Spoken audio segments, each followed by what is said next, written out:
Welcome to day 26 of Start Now. Did you know that the Dead Sea is not only the deadest place on earth, it is also the deepest. It's 1,300 feet below sea level. So I like to talk about that because it gives me an image from Ezekiel of what God can do. In Ezekiel, God takes Ezekiel to the temple, and he sees this river flowing out of the temple. And what happens is this river is flowing through and into the Dead Sea, the deepest and deadest place on earth. And look what happens to the Dead Sea. Well, first, Ezekiel 47:1 reads, "In my vision, the man brought me back to the entrance of the temple. There I saw a stream flowing east from beneath the door of the temple and passing to the right of the altar on its south side." So here's this river that's starting from the temple of God, and it's flowing east. And then listen to what Ezekiel saw. He said, "This river flows east through the desert and into the valley of the Dead Sea." And I've been to the valley of the Dead Sea, and it's very dry, it's very hot. Everything is kind of like hazy yellow. And then the waters of the stream will make the salty waters of the Dead Sea fresh and pure. There will be swarms of living things wherever the water flows. Fish will abound in the Dead Sea, for its waters will become fresh. Life will flourish wherever this water flows. Fishermen will stand along the shores of the Dead Sea. Fish of every kind will fill the Dead Sea. Fruit trees of all kinds will grow along both sides of the river. The leaves of the trees will never turn brown and fall, and there will always be fruit on their branches. There will be a new crop every month, for they are watered by the river flowing from the temple. The fruit will be for food and the leaves for healing.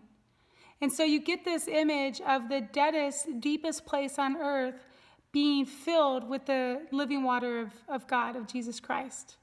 And so God gave me that image once because on your path to achieving his promises, when you start doing that, it's going to feel like the area of your promise becomes this very dry, deep, dead abyss. It is like God is actually, even though you're working towards it, there's this huge emptiness your obedience is creating, this huge lack, this huge deadness. And it's almost like God is making it bigger, he's making it bigger, he's making it deeper. And the more you follow his will and the more you obey, the deeper and deader your promised land gets. But God does it on purpose, because he makes it dead and he makes it deep so he can fill it up with his presence. And so when he rains down his presence, he will fill that deepness and deadness.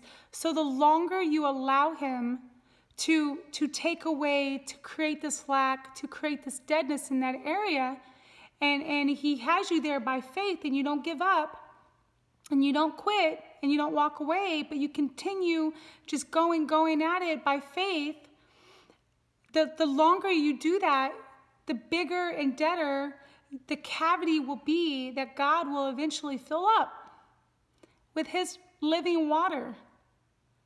Isn't that amazing? That lack in your life, that deadness in your life is there because God is going to redeem it. Because that's what God does. He redeems the lack in our lives, especially when it's done in obedience. And so I want to encourage you today, don't give up.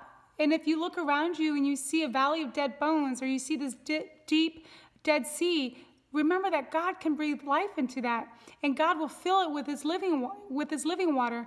So then you'll have trees, fruit, fish, fishermen there, and then everything will flourish in that area of your life, and it's just gonna transform. It's going to transform in an instant when God finally unleashes that river from the temple into your life, into that promised land, into that area that he's allowed to be dry and dead. So don't give up, and the deader and deeper the abysses of your promises, that's a good sign that God's about to fill it up. So don't give up.